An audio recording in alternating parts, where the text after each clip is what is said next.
This is Twtwtw, and I'm Hereward the Woke, and I've been busy installing cameras in all the places that the Tories might hold their office parties this year.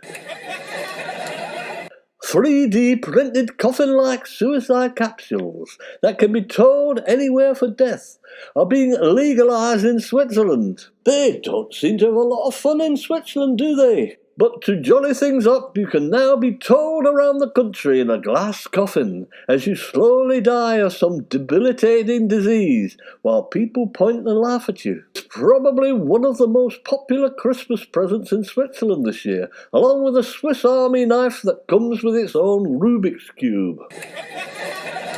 We also heard about a bus driver that was sacked for being too short after 34 years of service. However, Boris, who makes model buses, said she's ideal and he's going to give her a job driving one of them.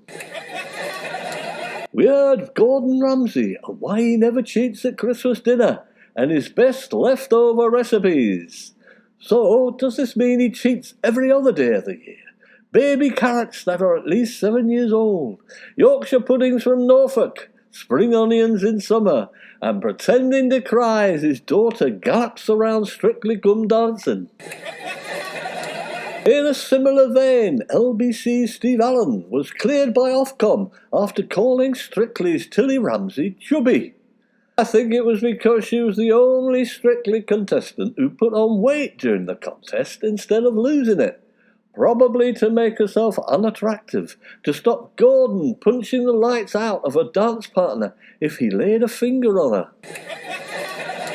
We heard this week that the COVID vaccine booster rollout was at a standstill despite Number 10's pledge to put it on steroids. However, a warning, if any middle-class people dare take any of these steroid jabs, they may have their driving licences and passports taken away, because steroids are an illegal drug, Boris. Why not go the old log and put the boosters on cocaine instead?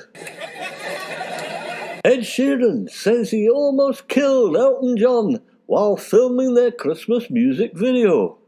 What? Did Ed sing really fast? So poor old Elton had a heart attack trying to keep up. He's hoping to keep all the royalties from this year's Christmas single to himself, isn't he? Almost isn't good enough, Ed. There's too many of you far-right libertarian pop stars as it is. There were shock horror fears this week that interviews done by robot artificial intelligence may stop clever working-class kids getting jobs. These robots discriminate against children without the perfect Eton accent and beautifully compiled grammar. And notice, if you don't look them in the eye for the whole interview, robots can be easily fooled, put on a stripy tie and a bow tie, drop Eton into the conversation, babble in Greek, and stick googly eyes on the outside of your specs, and tell the robot your dad is Boris Johnson. It is believed these robots escaped from the Tory personnel department, who only hire old Etonians. We were informed this week that 59 Royal Navy nuclear submarine crew have been kicked out in the past 4 years for taking drugs. Aye, it's good to know our nuclear weapons are in safe hands, doesn't it?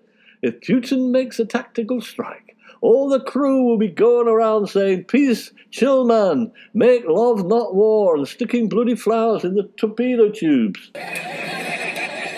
In a similar vein, Joanna Lumley recalls babbling to the Queen about legalising drugs over a terrifying lunch.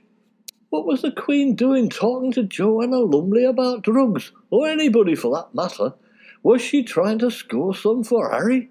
During the conversation, Joanna, did the Queen mention if she had a cannabis farm in the attic at Buckingham Palace? Anything about Andrew's cocaine habit? Or why Prince Charles spent the whole of the 60s and 70s talking to bloody plants? If I had been the Queen, I'd have thrown Lumley out, the silly bugger. We were informed that Kate Middleton and Prince William will, of course, buy Christmas gifts for nephew and niece Archie and Lilibet, despite the reported rift with Prince Harry and Meghan Markle, said a royal expert this week. Apparently they bought Archie and Lilibet copies of their book, What's it like being born second in line to the throne and how to live with the shame and disappointment ever after? Oslo Council will apparently vote on sending London a new Christmas tree after being embarrassed by the ugly specimen that needs a spruce up in Trafalgar Square. Yes, half a tree is better than none, no way, but next time send us a tree with some bloody decorations on it, will ya? We're fed up with asking the fire brigade to climb 40 foot to put a Christmas fairy on top.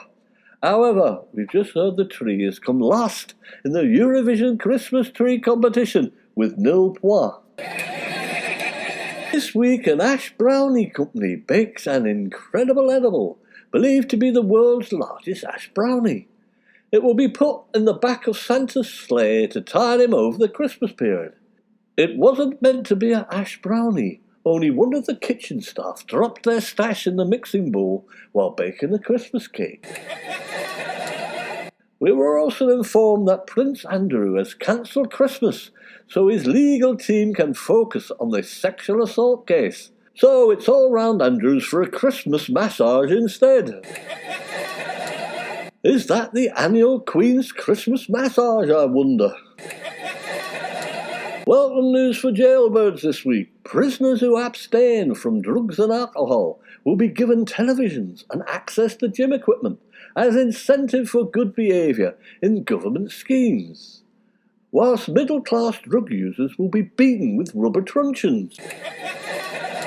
It's the workers' bloody revolution, isn't it, where the workers will be given the best of everything, while the middle classes have to wear orange jumpsuits and pick up litter by the side of the roads for a living. Now the working-class drug dealers will be allowed to sell cocaine and get rewarded for taking it as well. The 70s call of power to the people was actually a call for the proletariat to take over and the middle classes banished to the countryside and made to pick veg on Clarkson's diddly squat farm. In the mail this week, we learned that the Queen and her corgis risk a woeful bear encounter under Chris Packham's rewilding call. Don't worry, Chris, all the Queen has to do is chuck out the odd corgi to keep the wolves and bears happy. Or maybe Prince Andrew, if he doesn't behave himself. What Chris actually means by rewilding, of course, is to let your land grow more naturally with ponds and trees. And if by any miracle a bear or wolf appears in the UK, I'm sure a member of the royal family will be on hands to kill it with a shotgun. This one's less a wolf pack and more a pack of bloody lies.